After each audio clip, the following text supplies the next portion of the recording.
সম্মানিত প্রধান অতিথি আমাদের ডক্টর মিজানুর রহমান আজহারি। উনি কথা বলবেন মেথোডোলজি অফ প্রফেটিক দাওয়া and its relevance to contemporary global society. এই বিষয়ের উপরে সম্মানিত প্রধান অতিথি কথা বলবেন। সম্মানিত উপস্থিতি, এ পর্যায়ে কথা নিয়ে আসছেন আজকের অনুষ্ঠানের সম্মানিত প্রধান অতিথি আমাদের একান্ত শ্রদ্ধাভাজন international Islamic scholar, writer and researcher doctor Mizanur Rahman Azhari. কথা নিয়ে আসছেন ডক্টর মিজানুর রহমান আজহারি। লিল্লাহে তাকবীর, লিল্লাহে তাকবীর। আজহারি হুজুরের আগমন, ইনকিলাব ইনকিলাব। দাওয়া সোসাইটির পক্ষ থেকে লিল্লাহে তাকবীর। আসসালামু আলাইকুম ওয়া রাহমাতুল্লাহি ওয়া বারাকাতুহু।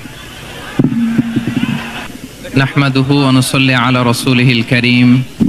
আম্মা বা'দু ফাআউযু বিল্লাহি মিনাশ শাইতানির রাজীম। বিসমিল্লাহির রাহমানির রহিম। وكذلك جعلناكم أمة وسطا لتكونوا شهداء على الناس ويكون الرسول عليكم شهيدا صدق الله العظيم رب اشرح لي صدري ويسر لي أمري واحلل عقدة من لساني يفقهوا قولي। মেডিকেল দাওয়া সোসাইটি অফ বাংলাদেশের আয়োজনে আজকের বাংলাদেশ চীন মৈত্রী সম্মেলন কেন্দ্রে অনুষ্ঠিত দাওয়া সেমিনার 2025-এ আপনারা যারা উপস্থিত হয়েছেন আমি সবাইকে জানাচ্ছি আন্তরিক শুভেচ্ছা, মোবারকবাদ এবং অভিনন্দন। আমরা শুরুতে আল্লাহ রাব্বুল ইজ্জা ওয়াল জালালের দরবারে শুকরিয়া জ্ঞাপন করছি, যিনি আমাদেরকে এরকম চমৎকার একটি প্রোগ্রামে একত্রিত হওয়ার সুযোগ করে দিয়েছেন। আমরা পড়ছি কালিমাতুশ শুকর আলহামদুলিল্লাহ। অন্তরের অন্তঃস্থল থেকে মেডিকেল দাওয়া সোসাইটি অফ বাংলাদেশকে অভিনন্দন এবং শুভেচ্ছা জানাই, যারা প্রায় বিগত 2 মাস যাবত অনেক প্ল্যানিং, প্রোগ্রাম, অনেক ডেডিকেশন, এফোর্ট শেষে আজকের এই চমৎকার কনফারেন্স হলে এরকম চমৎকার একটি দাওয়া সেমিনারের আয়োজন করেছেন। ডক্টরস ফোরামের সাথে আমার মনে হয় এর আগে আমি এত বড় কোনো প্রোগ্রামে জয়েন করিনি। ছোট ছোট কিছু প্রাইভেট ক্লোজ মিট আপে বসার, কথা বলার সুযোগ হয়েছে। আল্লাহ শুকরিয়া যে আজকে এই প্রোগ্রামে দেশের বিভিন্ন মেডিকেলগুলোর বা মেডিকেল কলেজগুলোর প্রফেসরস, ডক্টর, স্টুডেন্টস তারা উপস্থিত হয়েছেন এবং আমি অত্যন্ত সম্মানিত বোধ করছি যে এরকম চমৎকার একটি প্রোগ্রামে আপনারা আমাকে মেহেরবানি করে ইনভাইট করেছেন। আমি সবাইকে অনুরোধ করব যে যেহেতু আমাদের প্রফেশনাল মিডিয়া কর্মী, সাংবাদিক বন্ধুরা আছেন, ওনারা রেকর্ড করবেন, আমরা 1 ঘন্টার জন্য কি মোবাইল ফ্রি একটা সময় কাটাতে পারি কিনা, যদি আপনারা অনুমতি দেন আর কি। কারণ আমি এই সমস্ত ক্লোজ ডোর প্রোগ্রামগুলোতে মোবাইল ইউজ করাটাকে অনুৎসাহিত করি বা নিরুৎসাহিত করি, এজন্য যে এরকম 1 to 1 ব্রেইন টু ব্রেইন কথা বলার সুযোগ খুব কম হয় বাংলাদেশে। আমরা শুরু করছি আলহামদুলিল্লাহ, এবং এই দাওয়া সেমিনার দিয়েই বেসিকলি শুরু। আপনারা দেখেছেন যে আমি বিভাগীয় পর্যায়ে 8টি বিভাগে 8টি প্রোগ্রাম করেছি। ওখানে বসুন বসুন, থামুন থামুন, শান্ত হন শান্ত হন বলতে বলতে আমার আধা ঘন্টা চলে যেত। কিন্তু তার বিপরীতে এরকম কনফারেন্স হলে যখন আমরা প্রোগ্রাম করি তখন খুবই কোয়াইট অ্যান্ড কাম একটা এনভায়রনমেন্ট আমরা পাই, এবং হাইলি এডুকেটেড যারা বাংলাদেশের এই যে ডক্টরস ফোরাম আপনারা এখানে একত্রিত হয়েছেন, এরকম একটি পরিবেশে বা কনফারেন্স হলে কথা বলার ইমেজটাই আলাদা। আমাদের আউটডোর প্রোগ্রামগুলো একরকম, ইনডোরগুলো একরকম। তো আমি বারবার বলবো যে মোবাইল বন্ধ করুন, পকেটে রাখুন। এটার চেয়ে আমার মনে হয় শুরুতেই আপনারা যদি মেহেরবানি করে পকেটে একটু রাখতেন আর কি 1 ঘন্টার জন্য, including distinguished guests and students, brothers and sisters, সবাইকে বলবো যে আসুন 1টি ঘন্টা আমরা প্রফেটিক দাওয়া মেথোডোলজি নিয়ে একটু ইন্টারেক্টিভ একটু কথা বলি। আমি যখন আপনাদের কাছে জানতে চাইবো তখন আপনারা যদি স্বতঃস্ফূর্ত উত্তর করেন তাহলে আমি বুঝবো যে আপনারা আমার আলোচনাটা ধরতে পেরেছেন এবং তারপর আমার কন্টিনিউ করতে সুবিধা হবে। আমি লাস্ট বারের মতো রিকোয়েস্ট করে আলোচনা শুরু করছি আমরা কেউ যেন আজকে মোবাইল ব্যবহার না করি, কেউ না। তারপরেও অনেক ভাইরা খুব মনোযোগ দিয়ে মোবাইল দিয়ে ভিডিও করতেছে এই যে পাশে। আমি সবাইকে দায়িত্বশীল আচরণের কথা বলবো, আর হয়তো আমার বলা লাগবে না ইনশাল্লাহ। এই তো মাশাআল্লাহ মাশাআল্লাহ, এই 1 to 1 এই যে কানেক্টিভিটি, এটা মোবাইল ধরলে হবে না। আপনি ধরে রাখবেন, ডানে বায়ে করবেন, লাইভ করতে চাবেন, এটাতে হবে না। মোবাইল মেহেরবানি করে, mobile should be in pocket ইনশাআল্লাহ। সম্মানিত সুধী, আপনারা একটা টপিকের কথা শুনেছেন, এই টপিকটা নিয়ে আমরা কিছু কথা বলবো। আসরের সালাত সম্ভবত 4:45 ওনারা পড়বেন, তো আমার মনে হয় 1 ঘন্টা বা 1 ঘন্টা 10 মিনিট এরকম একটা টাইম স্লটে আমরা আজকের আলোচনাটা কভার করবার চেষ্টা করব ইনশাআল্লাহ বিইذنিল্লাহ। আপনারা একটা টপিক শুনেছেন, যে টপিকটা আজকে আমি কভার করব সেটা হচ্ছে মেথোডোলজি অফ প্রফেটিক দাওয়া and its relevance to contemporary global society. রাসূল সাল্লাল্লাহু আলাইহি ওয়াসাল্লাম কিভাবে দাওয়া কার্যক্রম পরিচালনা করতেন, ওনার মেথোডোলজি কেমন ছিল এবং বর্তমান সময়ের সাথে এর প্রাসঙ্গিকতা কেমন, এই টপিকটা নিয়ে আমি কথা বলবো। তার আগে আমি শুরুতে দাওয়া ইস্যু যখনই আমার সামনে আসে তখন যেই কথাটা আমি বলি বা শেয়ার করি সেটা হচ্ছে মানহাজুল ওয়াসাতিয়্যা, মানে the balanced approach of Islam, ইসলামের যে ভারসাম্যপূর্ণ নেচার, এটা নিয়ে আমি কথা বলি। এবং আমার আলোচনার শুরুতে আমি সূরাতুল বাকারার 143 নম্বর আয়াত তেলাওয়াত করেছি, যেখানে আল্লাহ তাআলা বলছেন ওয়াকাযালিকা জাআলনাকুম উম্মাতান ওয়াসাতা লিতাকুনু শুহাদা আলান নাস। অনুরূপভাবে আমি তোমাদেরকে মধ্যমপন্থী জাতি বানিয়েছি বা মধ্যমপন্থী জাতি হিসেবে আবির্ভূত করেছি। উম্মাতান ওয়াসাতা মানে উম্মাতান আদলান ওয়া খিয়ারা, শ্রেষ্ঠ জাতি, ন্যায়পরায়ণ জাতি। এবং যারা শ্রেষ্ঠ, যারা ন্যায়পরায়ণ, তারাই মূলত মধ্যমপন্থী জাতি। তো আল্লাহ তাআলা আমাদেরকে মধ্যমপন্থী জাতি বলেছেন। এই যে মধ্যম পন্থা আল ওয়াসাতিয়া, এটা ইসলামের অনেকগুলো অনন্য বৈশিষ্ট্যের মধ্যে থেকে একটি বৈশিষ্ট্য। বাট মাঝে মাঝে আমরা এই পন্থাটার কথা ভুলে যাই। ভুলে কি করি, অনেক সময় অনেক প্রান্তিক লেভেল থেকে কাজ করে ফেলি, চিন্তা করে ফেলি, অনেক সময় খুব বাড়াবাড়ি করে ফেলি, অনেক সময় ছাড়াছাড়ি করে ফেলি। বরং আমাদের থাকতে হবে মাঝামাঝি। তাহলে the first and foremost reminder today in this conference hall যে আমরা বাড়াবাড়িও করব না, ছাড়াছাড়িও করব না, আমরা মাঝামাঝি থাকব। কোথায় থাকব? জি, মাঝামাঝি, আল ওয়াসাতিয়্যা, এটা শ্রেষ্ঠ এবং যেই মেথোডোলজির কথা কোরআন আমাদেরকে জানিয়েছে। আমি যদি এটাকে ইংরেজি করি ওয়াসাতিয়্যা, তাহলে ইংরেজি দাঁড়াবে এরকম যে the balanced nature of Islam, ইসলামের যেই ভারসাম্যপূর্ণ যে নেচার, এটার নাম হচ্ছে মূলত আল ওয়াসাতিয়্যা। আপনি যদি খেয়াল করে দেখেন যে কিভাবে আমরা অন্যান্য জাতিগোষ্ঠীর তুলনায় মধ্যমপন্থী জাতি, তাহলে দেখবেন যে আমরা যদি সাইয়েদনা ঈসা আলাইহিস সালামের ব্যাপারে কথা বলি, জেসাস ক্রাইস্টের ব্যাপারে, তাহলে দেখেন ওনার ব্যাপারে ইহুদি নাসারারা কেউ বাড়াবাড়ি করেছে, কেউ ছাড়াছাড়ি করেছে, আমরা একেবারে মিডল ওয়েতে আছি। যেমন ঈসা আলাইহিস সালামের ব্যাপারে খ্রিস্টানরা কি বলে জানেন? তারা বলে ঈসা আলাইহিস সালাম হচ্ছে আল্লাহর সন্তান। নাউযুবিল্লাহি মিন যালিক। Jesus Christ is the son of God, গডের সন্তান। তাহলে দেখেন কতটা বাড়াবাড়ি করলো, ঈসা আলাইহিস সালামকে উঠাতে উঠাতে খোদার আসনে নিয়ে বসালো। বাড়াবাড়ি হয়ে গেল না এটা? আচ্ছা, তাহলে একদল খুব বাড়াবাড়ি করলো। এবার যদি ইহুদিদের কথা চিন্তা করি, ইহুদিরা কি বলে? ইহুদিরা একেবারে উল্টো। তারা বলে ঈসা আলাইহিস সালাম হচ্ছে ইবনু জিনা, মানে জারদ সন্তান।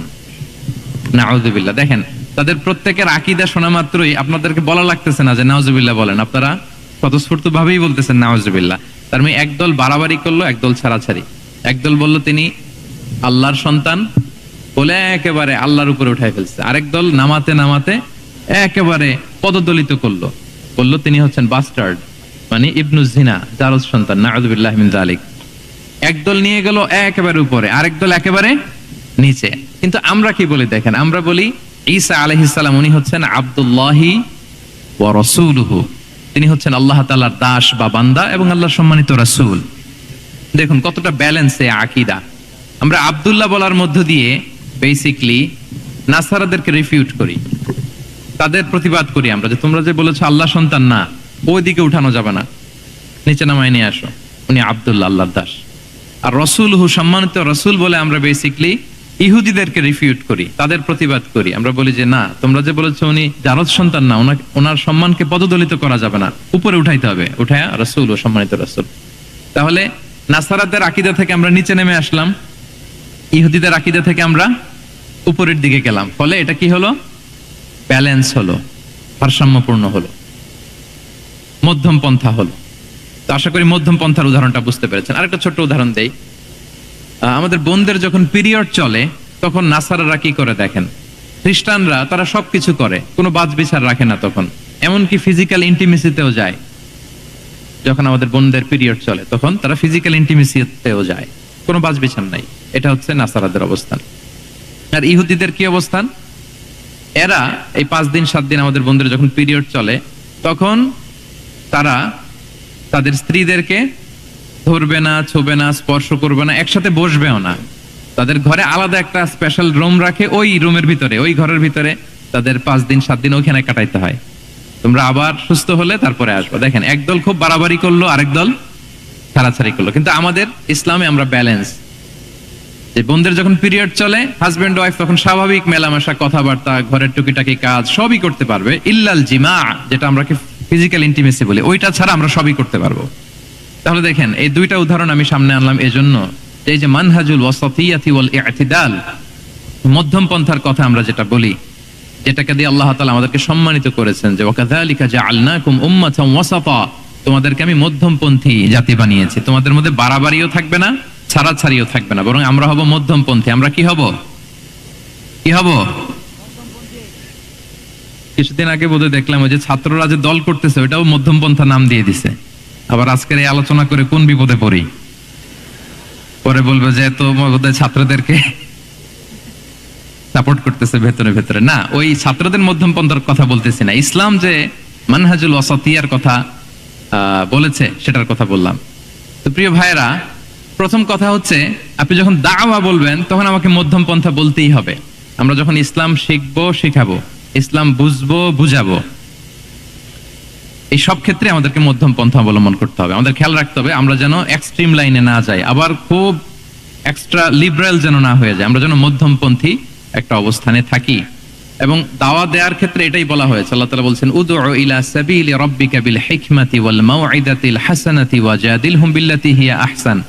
নবী, আপনি লোকদেরকে আল্লাহর পথে ডাকুন, বিল হিকমা, প্রজ্ঞার সাথে, সুন্দর সুন্দর উপদেশ সহকারে, এবং কখনো তর্ক বিতর্কে জড়ানো লাগলে সেটা উত্তম ভাবে আপনাকে জড়াতে হবে। তার মানে এই যে ইসলাম বোঝার ক্ষেত্রে, প্রচারের ক্ষেত্রে মধ্যম পন্থার নীতি, যেটা প্রজ্ঞা বা সুন্দর উপদেশমালা দিয়ে দাওয়াত দেওয়া, এটাও মূলত মধ্যম পন্থারই বহিঃপ্রকাশ।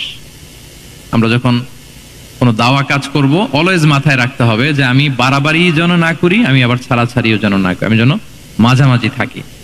তো এই যে দাওয়া আমরা দিচ্ছি, দাওয়াটা কি? বেসিক্যালি এটা হচ্ছে একটা কমিউনিকেশন, রাইট? এই যে আমি কথা বলতেছি, আপনারা শুনতেছেন, ইমাম সাহেব খুতবা দিচ্ছেন, আমরা সেটা শুনি, স্ট্রিট দাওয়া হয়, বিভিন্ন রকম দাওয়া এখন হচ্ছে, এগুলো basically communication. And this communication should be full of wisdom and beautiful advice. এটাই মূলত আল ওয়াসাতিয়া, মানহাজুল ওয়াসাতিয়া, মধ্যম পন্থা। আমি যে বিশ্ববিদ্যালয় থেকে ব্যাচেলর করেছি, ওই বিশ্ববিদ্যালয়ের একটা স্লোগান আছে, মানহাজুল ওয়াসাতিয়াতি ওয়াল ইতিদাল। ওনারা মধ্যম পন্থার কথা বলে। তো আমি যেহেতু এই বিশ্ববিদ্যালয় আল আজহারের গ্রাজুয়েট, আমি যেখানেই যাই একটু করে আমি এই আল ওয়াসাতিয়ার কথাটা বলি, প্রিয় ভাইরা। তো দাওয়া যেহেতু কমিউনিকেশন, আমরা ওরাল দাওয়া দিয়ে থাকি, কিন্তু বেসিকলি ওরাল দাওয়ার চেয়ে যেটা প্র্যাকটিক্যাল দাওয়া, থিওরিটিক্যাল দাওয়ার চেয়ে প্র্যাকটিক্যাল দাওয়াটা এটা বেশি ইফেক্টিভ, বেশি প্রোডাক্টিভ। আমরা যখন তাফসির মাহফিল করি, আমরা খুতবা দেই, আলোচনা করি, এটা থেকে তো মানুষ শিখে। কিন্তু আমি যদি আমার আচরণ দিয়ে কোনো একটা মেসেজ দিতে পারি, ওইটা মানুষের হৃদয়ে বেশি দাগ কাটে, বেশি মনে থাকে, খুব বেশি মনে থাকে। এটার সুযোগ আপনাদের বেশি। যেমন আমি যদি একটা কোরআনের আয়াতের কথা বলি, এটার খুব একটা মূল্যায়ন নাই, কারণ উনি হুজুর মানুষ, উনি তো কোরআনই বলবে। কিন্তু একজন ডক্টর যখন কোরআনের আয়াত বলে, তখন বলে, দেখছো মাশাআল্লাহ, একজন ডক্টর, সে চিকিৎসা বিজ্ঞানে এত বড় এক্সপার্টিজের পর আবার কোরআনও জানে। ওই কথা কিন্তু আমিও বলছি, আমার দাম নাই। কিন্তু আপনাদেরকে কত সম্মানের চোখে দেখা হচ্ছে। আবার দেখেন, 5 ওয়াক্ত সালাত আদায় করা জামাতের সাথে, ফরজ সালাত গুলো, এটা তো মানে করতেই হবে, কম্পালসারি। এটা করে তো খুব বেশি ক্রেডিট নেওয়ার কিছু নাই, তো আমরা সবাই পড়ি। কিন্তু একজন ডাক্তার যখন নামাজ পড়ে, খেয়াল করে দেখবেন, একজন ডক্টর যখন চেম্বারে রুগীদেরকে রেখে বলে যে, ওখানে যদি লেখা থাকে যে সালাতের সময় বিরতি থাকবে, বা বলা হয় যে এই ডাক্তার কিন্তু রুগী বসিয়ে রেখে নামাজটা পড়ে এসে আবার রুগী দেখা শুরু করে, এটা সবাই খুব পজিটিভলি নেয়, যে দেখো এত ব্যস্ততার পরেও চাইলে এই সময় রুগী দেখতে পারতো, কিন্তু উনি নামাজ পড়ে। দেখেন, একই কোরআনের কথা আমিও বললাম, আপনিও বললেন, আপনার মর্যাদা কত বেশি। আমিও জামাতে নামাজ পড়ি, ইমামতি করাই, আর আপনি যে একটু তাড়াতাড়ি করে নামাজটা পড়ে চলে আসেন, এটাতে আপনার এপ্রিসিয়েশন কত বেশি। তো এইভাবে আপনাদের কিন্তু দাওয়া কাজ করার সুযোগ অনেক বেশি, কারণ এটা অনেক নোবেল একটা প্রফেশন, মহৎ পেশা।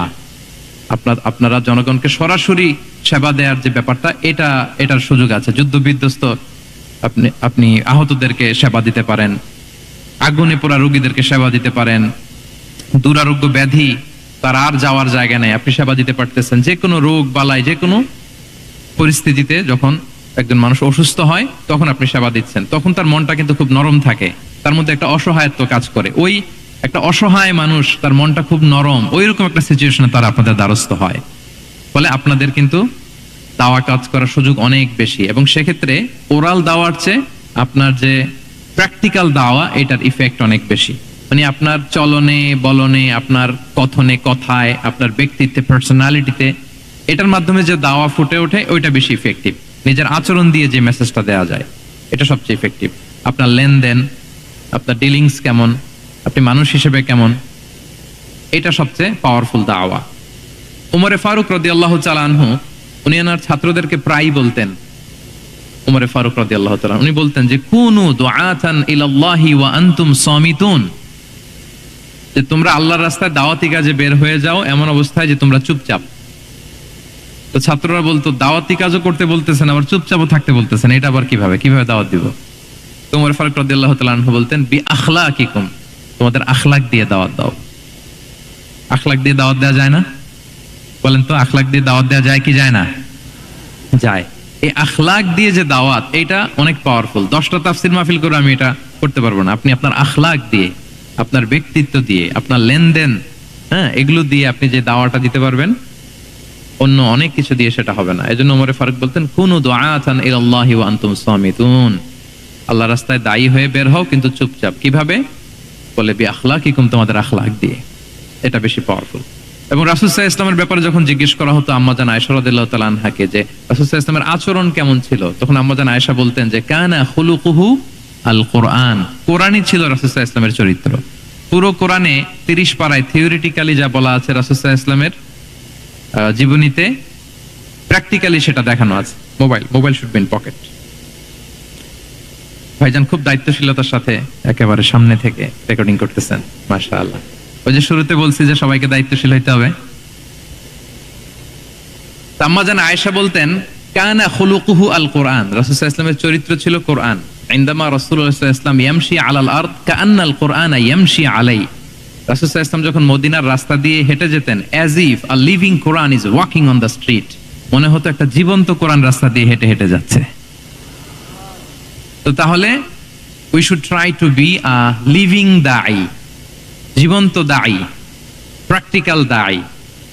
এটা যদি আমরা হইতে পারি, তাহলে অনেক বেশি ইম্প্যাক্ট করা যাবে সোসাইটিতে, অনেক ইনফ্লুয়েন্স করা যাবে। যেটা বললাম যে আমাদের সততা, আচরণ, ব্যক্তিত্ব, পার্সোনালিটি, এগুলো দিয়ে আমরা যে দাওয়াটা দিতে পারি, ওরাল দাওয়া, বক্তব্য দিয়ে, এটা অনেক সময় সম্ভব হয় না। এবং ডাক্তারদের জন্য এটা অনেক বড় একটা সুযোগ।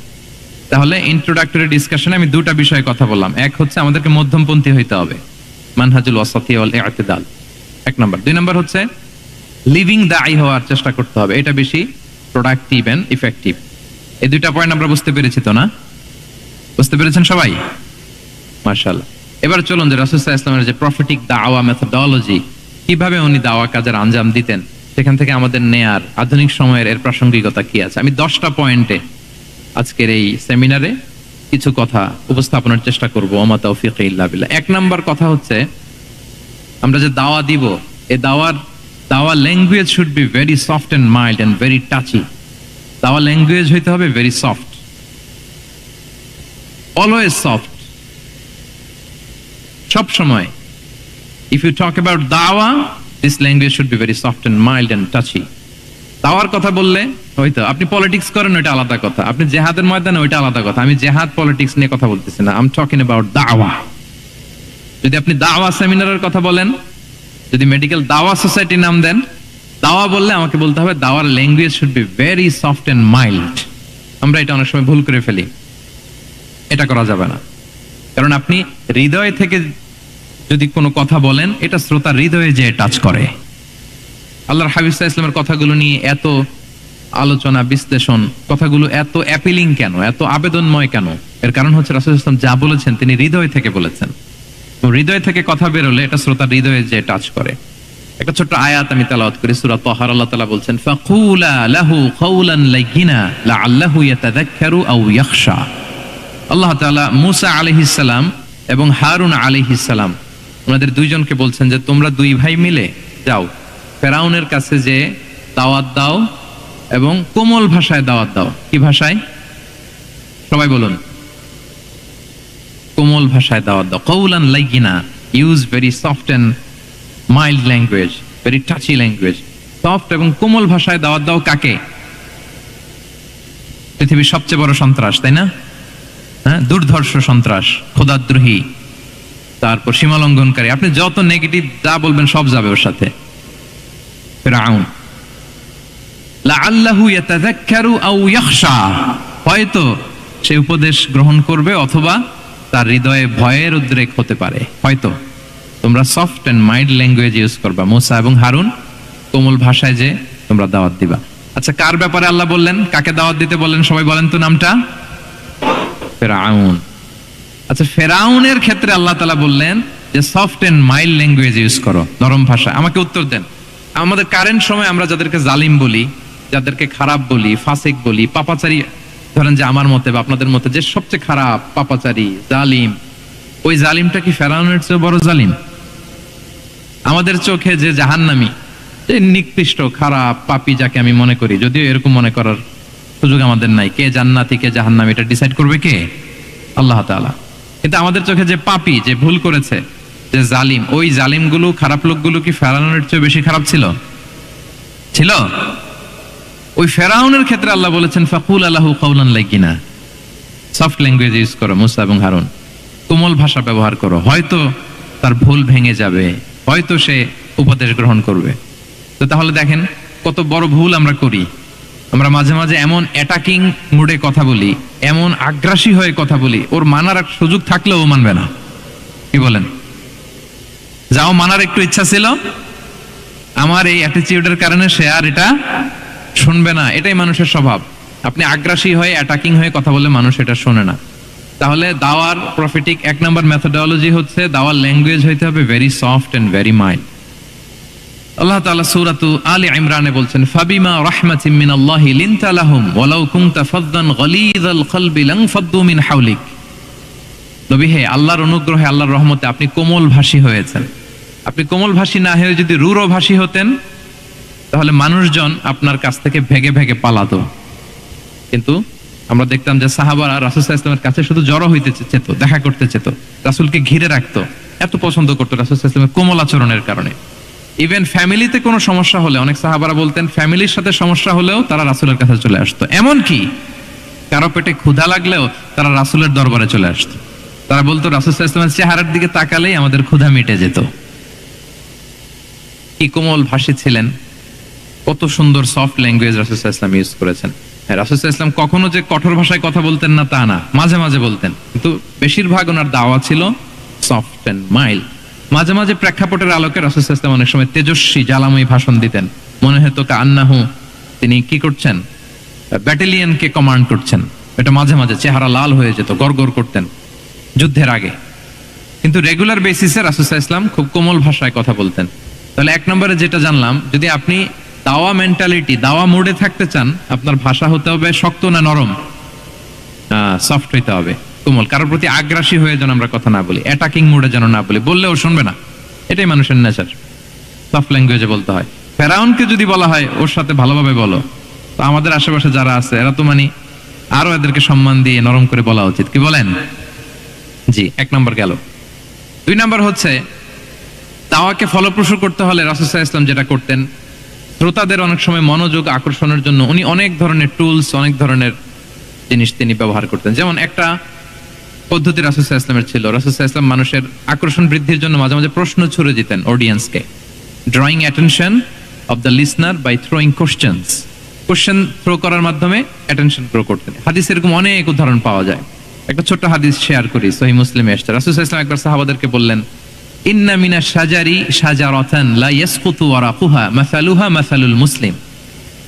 রাসূল সাল্লাল্লাহু আলাইহি ওয়াসাল্লাম জিজ্ঞেস করলেন, তোমরা কি কেউ বলতে পারবা বৃক্ষরাজির মধ্যে একটা বৃক্ষ আছে, মানে গাছের মধ্যে একটা গাছ আছে যেই গাছের কখনো পাতা ঝরে না, ওই গাছের পাতা কখনো ঝরে না।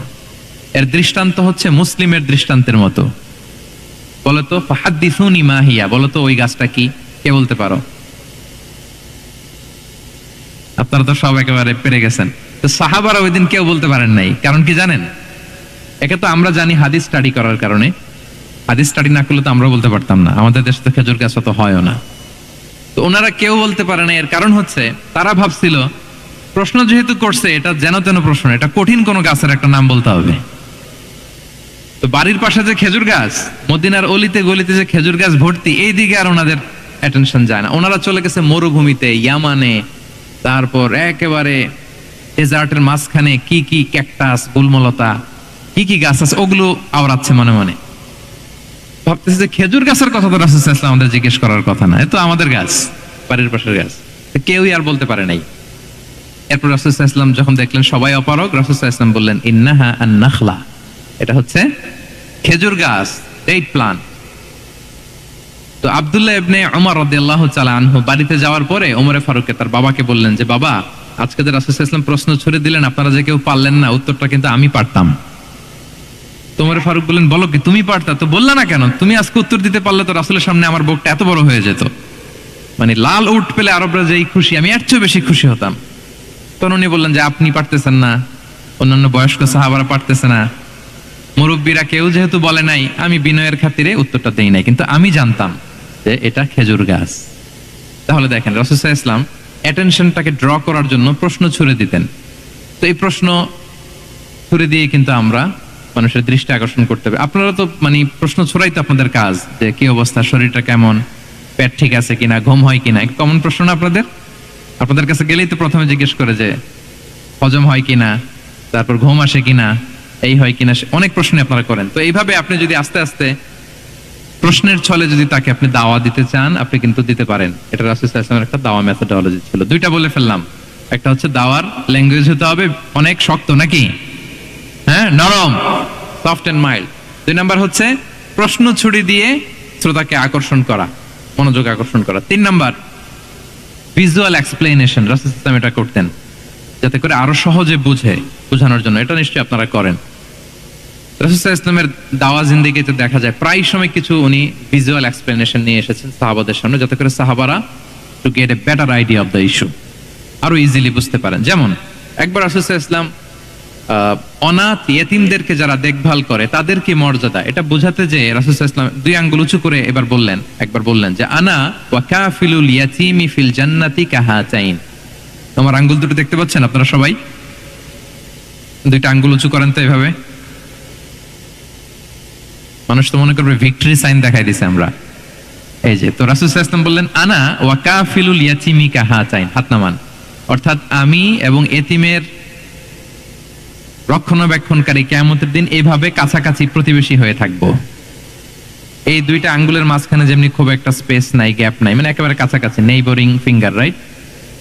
আমি এবং এতিমের রক্ষণাবেক্ষণকারী এইভাবে নেইবর হয়ে থাকবো। এই যে ভিজুয়াল এক্সপ্লেনেশন দেখছেন, এই যে দাওয়ার মধ্যে মাঝে মাঝে এরকম ভিজুয়াল এক্সপ্লেনেশন করতে হবে যাতে করে শ্রোতারা বুঝে। রাসূল সাল্লাল্লাহু আলাইহি ওয়াসাল্লাম এটা করেছেন। আচ্ছা,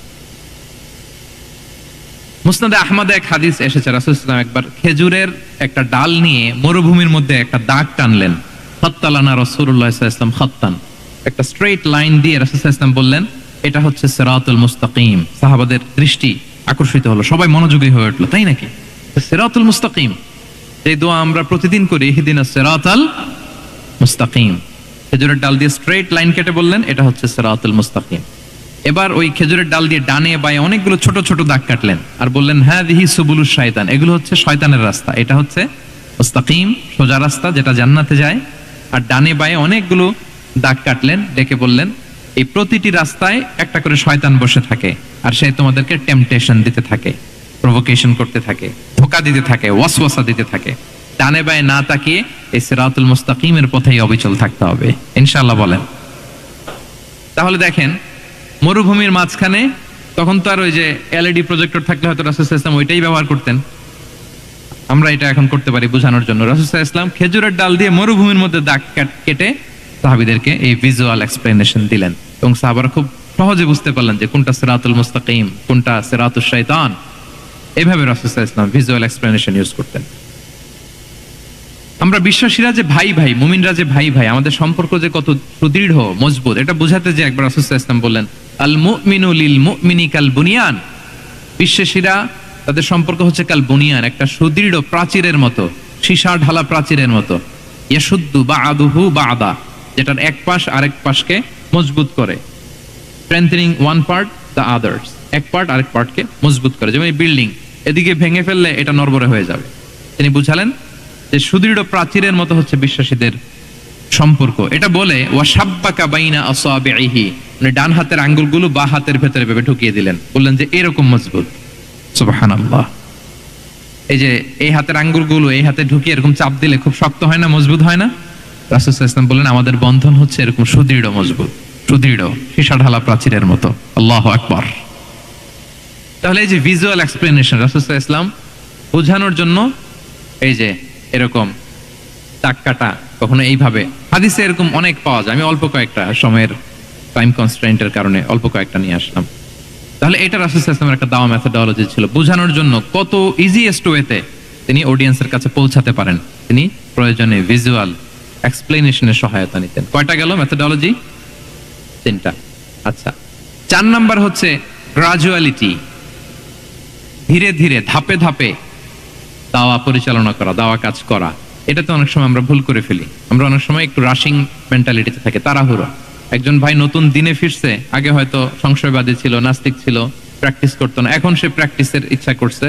এই সুযোগ পেয়ে আমি তারে বলা শুরু করলাম নামাজ পড়তে হবে, রোজা রাখতে হবে, যাকাত দিতে হবে, তোমার ওয়াইফরে পর্দা করাইতে হবে, হালাল হারাম ও কয়েক সারছে, আমার সম্ভব না। ও বলবে ভাই আগে যা ছিলাম ওইটাই ভালো ছিল, এতগুলো তো আমি মানতে পারবো না। এই যে আপনি তাকে দিন থেকে ভাগালেন, আপনার দাওয়া মেথোডোলজি জানা না থাকার কারণে আপনি তাকে ভাগালেন। একসাথে আপনি এত কথা বলবেন না। নতুন যখন কেউ দিনে ফিরে তাকে আপনি একসাথে এত কথা বলবেন না। নতুন যখন কোনো বোন ইসলামে আসতে চায় তাকে আপনি কঠিন করে বলবেন না। উপরে আমাদের বোনরা আছে, তাদেরকেও আমি বলবো সহজ করে বলেন। প্রথমে নামাজের কথা বলেন, নামাজ আস্তে আস্তে পড়ুক যতটুকু পারুক। প্রথমে হয়তো 5 ওয়াক্ত পারবে না, 1 ওয়াক্ত 2 ওয়াক্ত দিয়ে শুরু করবে, এরপর আস্তে আস্তে 5 ওয়াক্ত যাবে।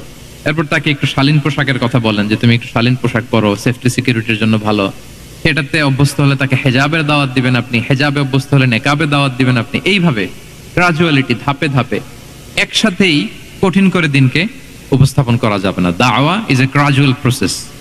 হ্যাঁ, গ্রাজুয়ালি যাইতে হবে। Beginning with the most important issue first, তারপর যেটা ইম্পর্টেন্ট, তারপর যেটা ইম্পর্টেন্ট, ধাপে ধাপে আপনি তাকে বলবেন। আপনারা নিশ্চয়ই সবাই মদ হারাম হওয়ার যে স্টেপগুলো আছে জানেন না? কয়বারে হারাম হয়েছে? 3 বারে। ওয়াসআলুনাকা আনিল খামরি ওয়াল মাইসির কুল ফীহিমা ইসমুন কাবীরু ওয়া মানাফিউ লিন-নাস ওয়া ইসমুহুমা আকবারু মিন নাফিহিমা। প্রথমে বললেন মদে কিছু উপকার আছে, কিন্তু এটার গুনাহ বেশি, ক্ষতি বেশি, কিন্তু সামান্য উপকার আছে। তো মানুষ সচেতন হয়ে গেল যে না, এটা কিন্তু গুনাহ আছে, ক্ষতি আছে, সাবধান হইতে হবে। মদ খাওয়া কমায় দিল। আচ্ছা, এরপর বলা হলো ওয়ালা তাকরাবুস সালাতা ওয়া আনতুম সুকারা, মাতাল হয়ে মদ খাওয়া অবস্থায় নামাজে যেও না। কারণ কোন এক সাহাবী নামাজে এমন ভাবে তেলাওয়াত করলেন, অর্থ চেঞ্জ হয়ে গেল। ফলে দিনে 5 বার মদ খাওয়া যাবে না। এই আয়াত দিয়ে তো তাই বোঝা যায়, তাই না? 5 বারের জন্য যখন সাবধান হয়ে গেল, আরো তারা অভ্যস্ত হয়ে গেল। এরপরে নাজিল হলো ইন্নামাল খামরু ওয়াল মাইসিরু ওয়াল আনসাবু ওয়াল আজলামু রিজসুম মিন আমালিশ শাইতানি ফাজতানিবু। মদ, জুয়া, ভাগ্যলিপি, এগুলো শয়তানের কাজ, এগুলো থেকে বেঁচে থাকো। তাহলে আপনি যদি দাওয়ার কথা বলেন আমাকে, দাওয়া should be full of love. কারণ ভালোবাসা দিয়ে যা জয় করা যায়, কঠোরতা দিয়ে সেটা পারা যায় না। কয়টা গেল? 6টা। আর রইল কয়টা? 4টা। আগ্রহ আছে তো না শোনার? আচ্ছা, 7 নাম্বার হচ্ছে, 7 নাম্বার, রাসূল সাল্লাল্লাহু আলাইহি ওয়াসাল্লাম যদি কাউকে কারেকশন করতে চাইতেন, কখনো তাকে অপমান করতেন না, অন্যের সামনে তার নাম নিতেন না, নাম না নিয়ে তাকে শুধরে দিতেন। এটা দাওয়ার আরেকটা মেথোডোলজি। কেউ কোনো ভুল কাজ করলে তার নাম ধরে অন্যের সামনে লজ্জিত করতেন না। আমরা কিন্তু অনেক সময় করে ফেলি, করি না? অন্যের সামনে মানুষকে কারেক্ট করে, এটা ঠিক না। The way he use to correct others, আপনি যদি সিরাতের দিকে তাকান, সুবহানাল্লাহ, কিভাবে উনি অন্যকে কারেকশন দিতেন, নাম উল্লেখ করতেন না। আমরা এটা অনেক ভুল করি।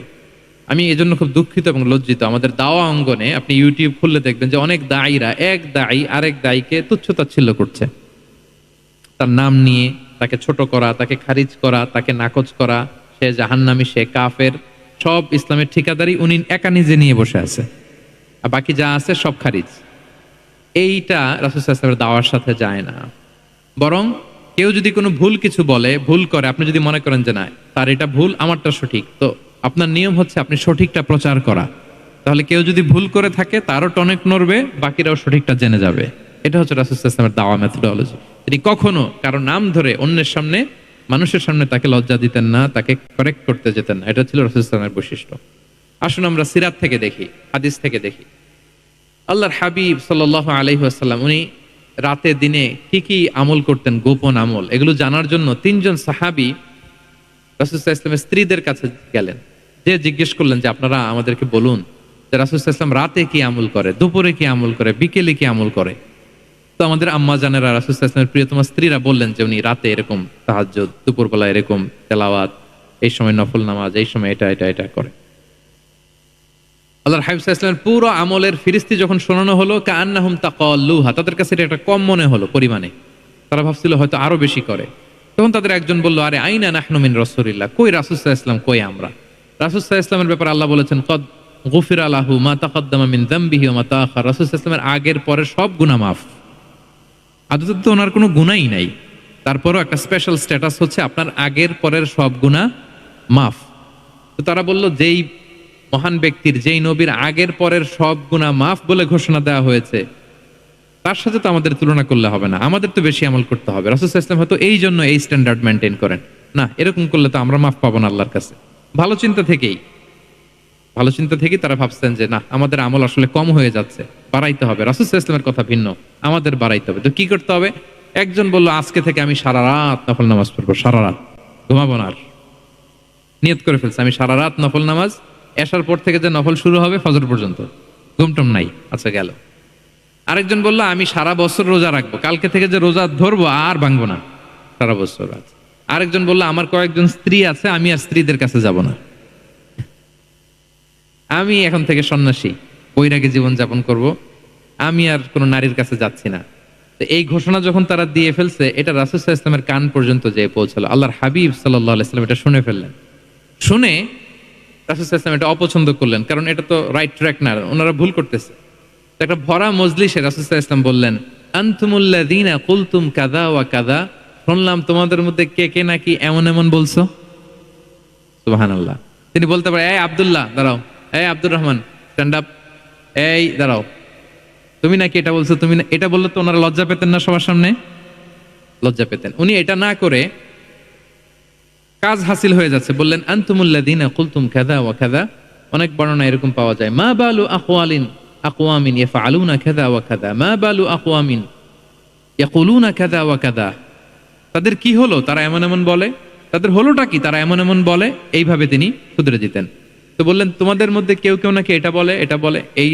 ওই তিনজনের তো টনক নড়ে গেছে, আর বাকিরা শুনতেছে। তখন রাসূল সাল্লাল্লাহু আলাইহি ওয়াসাল্লাম বললেন, না, এটা ঠিক নয়।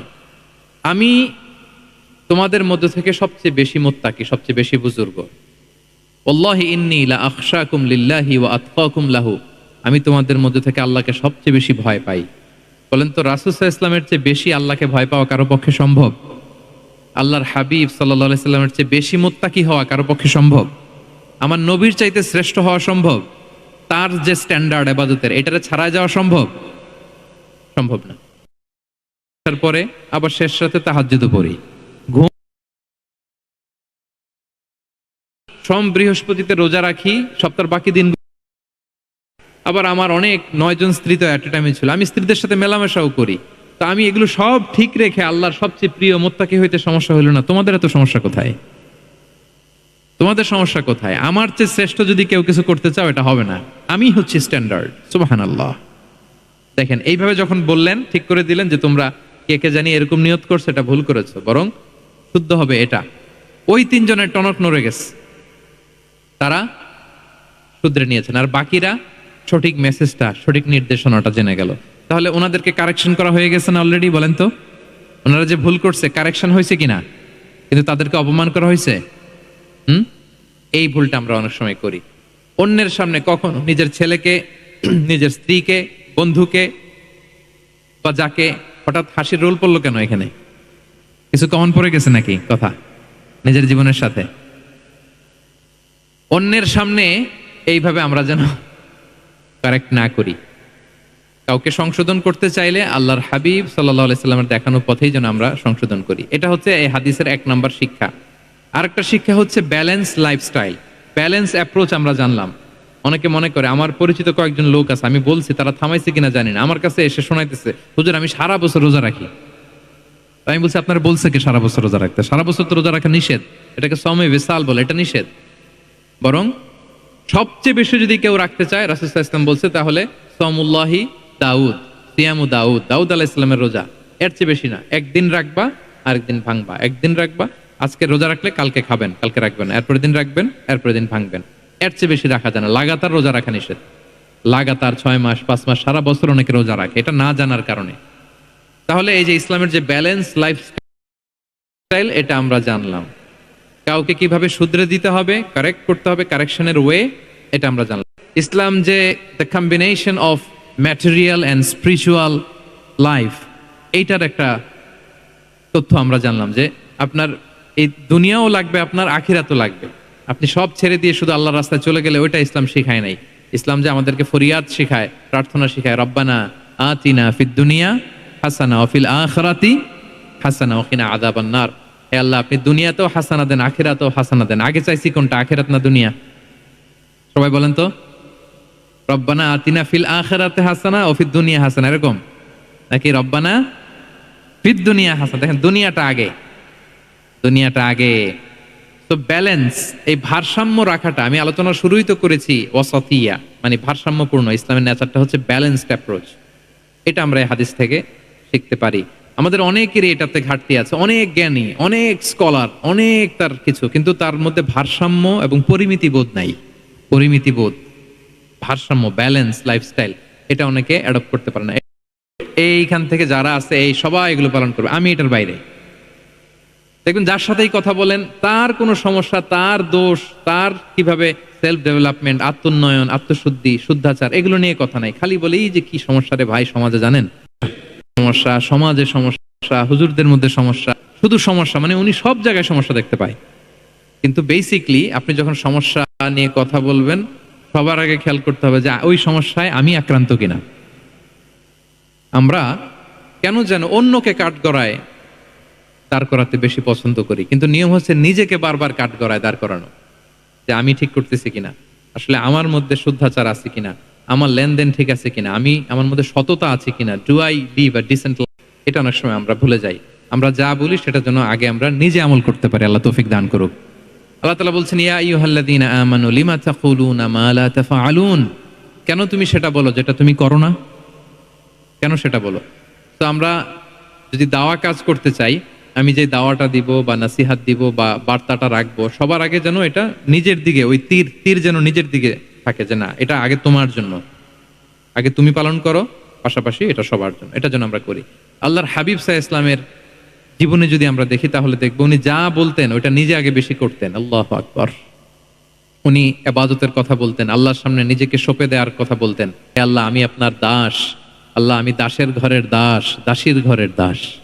মানে আমার পিতা আব্দুল্লাহ আপনার দাস, আমার মা আমিনা আপনার দাসী, তো আমরা সবাই আপনার গোলাম। গোলাম, গোলামের ঘরের গোলাম। এর চেয়ে তুচ্ছ, ছোট, নগণ্য করে কি আর আল্লাহর সামনে নিজেকে পেশ করা যায় বলেন? এরপর তিনি বলতেন, নাসিয়াতি বিয়াদিক। আল্লাহ, আমার মাথার চুলের ঝুঁটি আপনার হাতের মুঠোয়।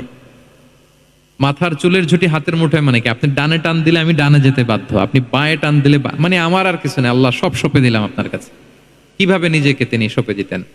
তাহাজ্জুদের সালাতে যখন রাতে দাঁড়াতেন, আম্মা জান আয়েশা রাদিয়াল্লাহু তাআলা আনহা বলেন, দাঁড়িয়ে থাকতে থাকতে পা দুইটা ফুলে যেত এরকম। আল্লাহ তো বলেছেন আপনার সব গুনাহ মাফ, গুনাই তো নাই, তাও ঘোষণা সব দেহের উপর নিজে কেন দেন? ইসলাম বলতেন, আফালা উহিব্বু আন আকুনা আবদান শাকুরা। হে আয়েশা, এটা ঠিক আল্লাহ আমাকে মর্যাদা দিয়েছেন, কিন্তু আমি কি শুকরগুজার বান্দা হতে চাইবো না? আল্লাহর নেয়ামতে যে আমি ভেসে বেড়াই, আল্লাহর নেয়ামতে যে আমি বেঁচে আছি, আল্লাহর অনুগ্রহের কারণে যে আমার এত সম্মান, সে আল্লাহর প্রতি আমি কি নিজেকে পেশ করব না? আফালা উহিব্বু আন আকুনা আবদান, আমি কি শুকরগুজার হব না? আমার রোলটা তো আমাকে প্লে করতে হবে, আমাকে তো উজাড় করে আমার রবের সামনে আমাকে উপস্থাপন করতে হবে। দেখেন, শুধু বলতেন না, করে দেখাতেন। রাতের সালাতে যখন কিয়ামুল লাইল করতেন, কাঁদতে কাঁদতে দাড়ি ভিজে যেত, কাঁদতে কাঁদতে হাত্তা বাল্লাল আরদা হাত্তা বাল্লা লিহিয়াতাহু হাত্তা বাল্লা হাজারাহু, কাঁদতে কাঁদতে জুব্বা ভিজে যেত। সিজদায় পড়ে যখন থাকতেন, কাঁদতে কাঁদতে জমিন ভিজিয়ে ফেলতেন আল্লাহর হাবিব সাল্লাল্লাহু আলাইহি ওয়াসাল্লাম। এভাবে নিজেকে আল্লাহ তাআলার সামনে পেশ করতেন। তো আমরা যারা দাওয়া অঙ্গনে কাজ করি, এটা খুব পিচ্ছিল পথ, এটা খুবই পিচ্ছিল। আমাদের খেয়াল রাখতে হবে যে আমি যা বলি এটা আমি করি কিনা। এটা দায়ীদের জন্য চ্যালেঞ্জিং। সে নিজে একটা ডিসেন্ট লাইফ লিড করা, তার নিজের মধ্যে সততা থাকা, নৈতিকতা থাকা, মোরালিটি, এথিক্স, ভ্যালিউজ নিয়ে যে আমরা বলি, ওই ভ্যালিউজের প্র্যাকটিস যেন আমাদের মধ্যে থাকে। আল্লাহ তাআলা আমাদেরকে তৌফিক দান করুক, আমরা পড়ি আমিন। 9 নম্বরে হচ্ছে কনসিডারেট হওয়া। রাসূল সাল্লাল্লাহু আলাইহি ওয়াসাল্লাম খুবই কনসিডারেট ছিলেন। এটা খুব গুরুত্বপূর্ণ, খেয়াল করে শুনুন। কনসিডারেট মানে খুব উচ্চ বিবেকবোধ সম্পন্ন ব্যক্তিত্ব। আমাদের সেন্স কাজ করে না। আল্লাহর man of 6 senses, 6টা সেন্স ওনার কাজ করতো। সুবহানাল্লাহ, সুবহানাল্লাহ। কথা বলতেছেন, ওদিকে কি হচ্ছে, ওদিকে সব একসাথে একটা গ্ল্যান্সে তিনি মেনটেন করতেন। সুবহানাল্লাহ বিহামদি। এই উচ্চ বিবেকবোধ সম্পন্ন হইতে হবে দায়ীদের। রাসূল সাল্লাল্লাহু আলাইহি ওয়াসাল্লাম নামাজ পড়াচ্ছেন, পিছনে বাচ্চার কান্নার আওয়াজ, নামাজ ছোট করে দিয়েছেন, একেবারে ছোট, শর্ট শর্ট করে সিজদা, রুকু, মানে যতটুকু না হলেই না, অতটুকু করে নামাজ শেষ। জিজ্ঞেস করা হলো কেন? বললেন যে আমি দেখলাম একটা ছোট বাচ্চা কাঁদছে, এই বাচ্চার মায়ের বোধহয় খুব কষ্ট হয়ে যাচ্ছে পেছনে, বাচ্চাটাকে সামলাতে মহিলাদের প্রেয়ার হলে মাটার বোধহয় খুব কষ্ট হচ্ছে, এজন্য আমি নামাজটা একটু শর্ট করে দিয়েছি।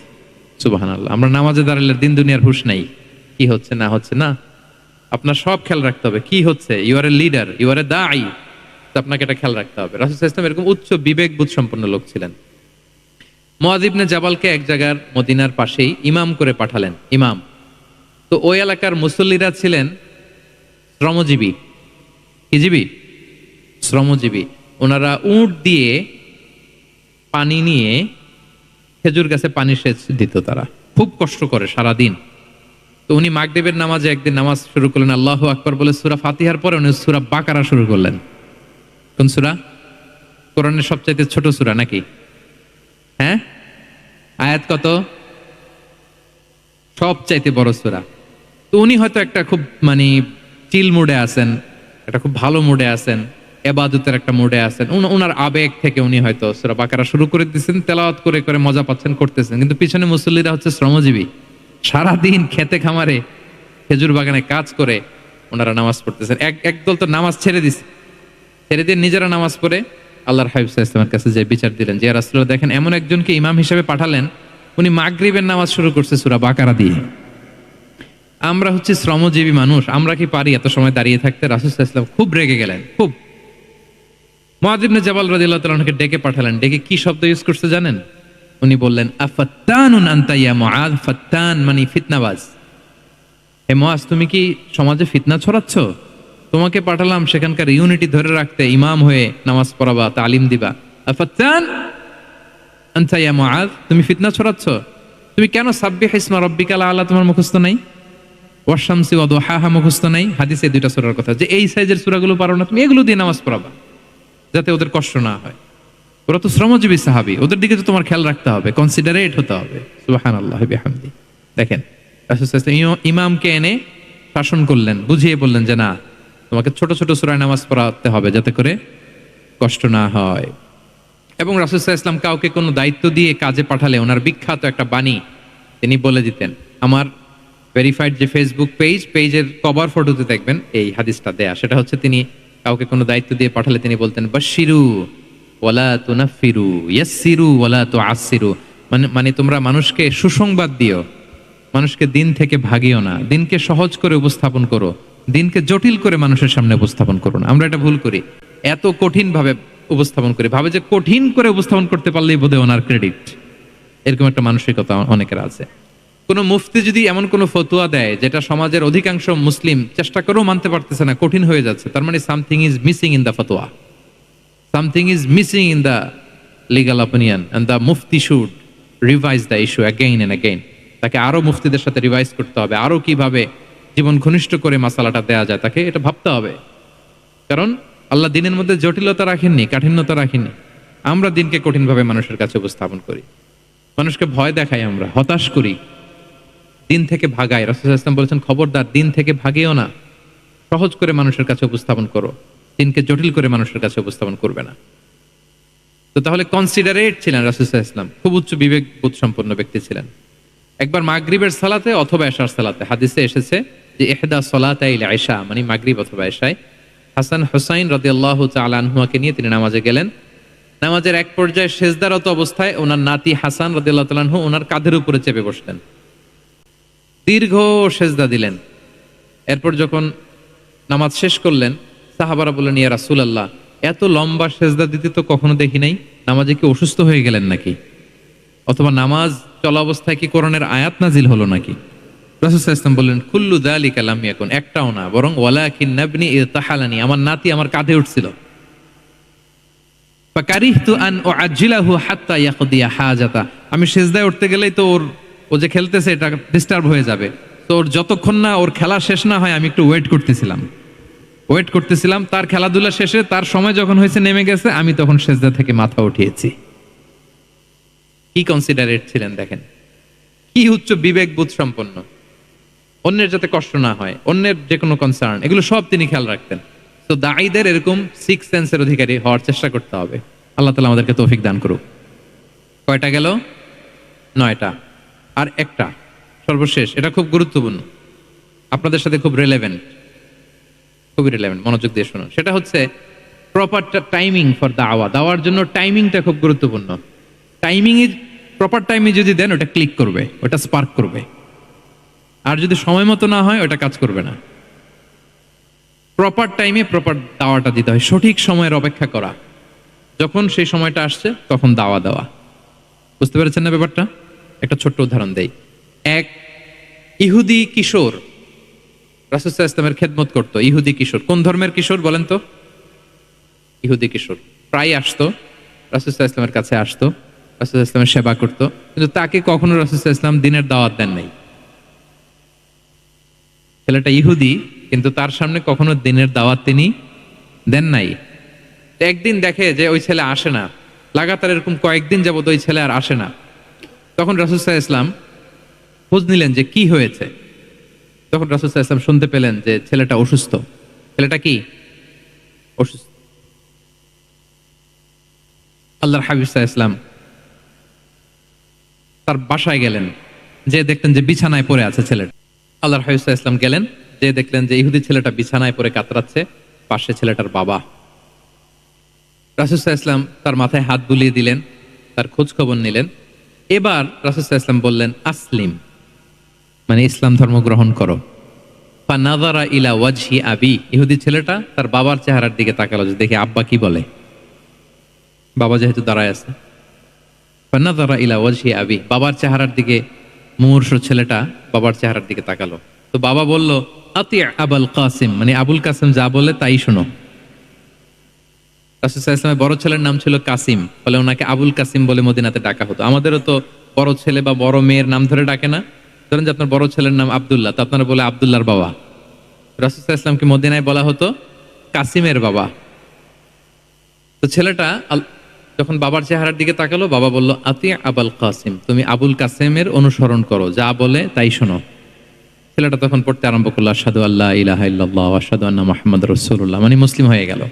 রাসূল সাল্লাল্লাহু আলাইহি ওয়াসাল্লাম ইহুদিদের ঘর থেকে বের হয়ে আসলেন আর বললেন, আলহামদুলিল্লাহিল্লাযী আনকাযাহু মিনান নার, বুখারীর বর্ণনা। প্রশংসা সে আল্লাহর, যে আল্লাহ এই ছেলেটিকে জাহান্নাম থেকে মুক্তি দিয়ে জান্নাতি বানিয়ে নিল। দেখেন, রাসূল সাল্লাল্লাহু আলাইহি ওয়াসাল্লাম একটা প্রপার টাইমিং এর অপেক্ষা করতেছিলেন। এতদিন রাসূল সাল্লাল্লাহু আলাইহি ওয়াসাল্লামের ঘরে যে ইহুদি কিশোর খেদমত করে, কাজ করে দিয়ে আসে, একদিনও দাওয়াত দেয় না। রাসূল সাল্লাল্লাহু আলাইহি ওয়াসাল্লাম একটা ভালো সময় খুঁজতেছিলেন।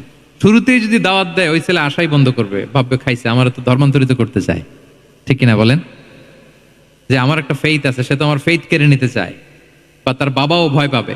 রাসূল সাল্লাল্লাহু আলাইহি ওয়াসাল্লাম যখন অনেকদিন তার সাথে মিশলেন, রাসূল সাল্লাল্লাহু আলাইহি ওয়াসাল্লামের ব্যক্তিত্ব, রাসূল সাল্লাল্লাহু আলাইহি ওয়াসাল্লামের কথা বার্তা, আচরণ, মানসিকতা সব দেখে যখন এই ইহুদি ছেলে, তার বাবা ইমপ্রেসড, এবং ছেলেটা শুয়ে আছে বিছানায় মুমূর্ষ, এই প্রপার একটা টাইমিং এর অপেক্ষায় রাসূল সাল্লাল্লাহু আলাইহি ওয়াসাল্লাম ছিলেন। যখনই সেই সময়টা এসেছে, রাসূল সাল্লাল্লাহু আলাইহি ওয়াসাল্লাম দাওয়াত দিলেন, মুহূর্তের মধ্যে ক্লিক। আল্লাহু আকবার। এই প্রপার টাইমিং এর অপেক্ষা আমাদেরকে করতে হবে। এই সুযোগটা কিন্তু আপনাদের আছে। আমি শুরুতেই বলেছি যে ডক্টর যারা, তাদের কাছে মানুষ কখন আসে? সুদিনকালে না দুর্দিনকালে? বলেন, তার বিপদ এর চেয়ে বড় বিপদ নাই। ক্যান্সার নিয়ে আসছে, ডায়াবেটিক্স নিয়ে আসছে, অসুস্থ, অসহায়, মানে ভাবখানা এমন, আপনি ছাড়া তার আর কোনো গতি নাই। ঠিক কিনা বলেন? এই প্রপার টাইমে যখন আপনি মনে করবেন যে now it's high time to give দাওয়া, জাস্ট ডু ইট। যখন মনে করবেন যে না এখন একটা সুন্দর সময়, এখন বললে এটা কাজে দিবে, ওই সময়টাকে আপনি কাজে লাগান। তাহলে দাওয়া মেথোডোলজি সর্বশেষ পয়েন্ট হচ্ছে প্রপার টাইমিং ফর দাওয়া। যখন দাওয়া দিলে কাজে লাগবে ঠিক তখন দিতে হবে। কি পারা যাবে তো ইনশাআল্লাহ? আল্লাহ তাআলা আমাদের সবাইকে তৌফিক দান করুক। তাহলে প্রিয় ভাইয়েরা, আমি একটু রিভাইজ করি আপনাদের সাথে কি কি নিয়ে কথা বললাম। প্রথমে আমরা বলেছি যে আমাদের মধ্যমপন্থী হইতে হবে, বাড়াবাড়িও করা যাবে না, ছাড়াছাড়িও করা যাবে না। আমরা কোথায় থাকবো? মাঝামাঝি, মাঝামাঝি। এরপরে আমরা বললাম ওরাল দাওয়ার চেয়ে প্র্যাকটিক্যাল দাওয়া, লিভিং দায়ী হইতে পারলে ওইটার ইফেক্ট অনেক বেশি। এরপর আমরা আল্লাহর হাবিব সাল্লাল্লাহু আলাইহি ওয়াসাল্লামের সিরা এবং সুন্নাহ থেকে 10টা মেথোডোলজি, দাওয়া মেথোডোলজি আলোচনা করেছি। তার প্রথমটা ছিল ভেরি সফট এন্ড মাইল্ড, দাওয়া ল্যাঙ্গুয়েজটা সফট এন্ড মাইল্ড হতে হবে। 2 নাম্বার, কোশ্চেন থ্রো করতে হবে অ্যাটেনশন ড্র করার জন্য। 3 নম্বরে, visual explanation to make the দাওয়া মোর ইফেক্টিভ এন্ড প্রোডাক্টিভ। তারপরে 4 নাম্বার, গ্রাজুয়ালিটি, ধীরে ধীরে ধাপে ধাপে, একবারে সব চাপিয়ে দেওয়া যাবে না। 5 নম্বরে, ইমোশনাল ইন্টেলিজেন্স ইউজ করতে হবে। 6 নম্বরে, ফুল অফ লাভ, দাওয়া should be full of love. 7 নম্বরে, কাউকে শুধরে দিতে চাইলে লজ্জা দিয়ে অন্যের সামনে শুধরে দিতে দেওয়া যাবে না, রাসূল সাল্লাল্লাহু আলাইহি ওয়াসাল্লাম যেভাবে শিখিয়েছেন ওইভাবে কারেক্ট করতে হবে। 8 নম্বরে, দাওয়া should be applied in yourself, আগে নিজের মধ্যে। 9 নম্বরে, কনসিডারেট হইতে হবে, উচ্চ বিবেকবোধ সম্পন্ন। আচ্ছা, 10 নম্বরে, প্রপার টাইমিং, ঝোপ যে কোপ, বাংলা একটা কথা বলে না, কি বলে? ঝোপ যে, তার মানে সময় মতো, সময়ের 1/4, অসময়ের সময় মতো। যখন আপনি মনে করবেন it's high time to give দাওয়া, ডু ইট, এটা করেন। এইভাবে আল্লাহ রাসূল সাল্লাল্লাহু আলাইহি সাল্লামের দাওয়া মেথোডোলজি ফলো করে যদি আমরা দাওয়া কাজ করি, দাওয়াটা প্রোডাক্টিভ হবে এবং খুব ইফেক্টিভ হবে। আশা করি আল্লাহর হাবিব সাল্লাল্লাহু আলাইহি সাল্লামের এই যে দাওয়া মেথোডোলজি এবং এটা কিভাবে আমাদের সাথে রেলেভেন্ট হতে পারে, কিভাবে এটাকে আমরা ইফেক্টিভ করতে পারি আর প্রোডাক্টিভ করতে পারি, এ ব্যাপারে আপনারা একটা মোটামুটি ধারণা পেয়েছেন। কি বলেন? ধারণা পেয়েছেন তো? এগুলো অ্যাপ্লাই করবেন তো সময় মতো ইনশাআল্লাহ। আল্লাহ তাআলা আমাদের সবাইকে কথাগুলো বুঝা আর আমল করার তৌফিক দান করুক। আমি আবারও মেডিকেল দাওয়া সোসাইটিকে ধন্যবাদ জানাই। ইনশাআল্লাহ পরবর্তীতে আরো যদি এরকম কোনো প্রোগ্রাম হয়, সুযোগ হলে আমরা আবারও অ্যাটেন্ড করব, আবারও কথা বলবো, আবারও আমরা দাওয়ার বিভিন্ন খুঁটিনাটি বিষয় নিয়ে হাতে কলমে দেখার এবং শেখার চেষ্টা করবো ইনশাআল্লাহ।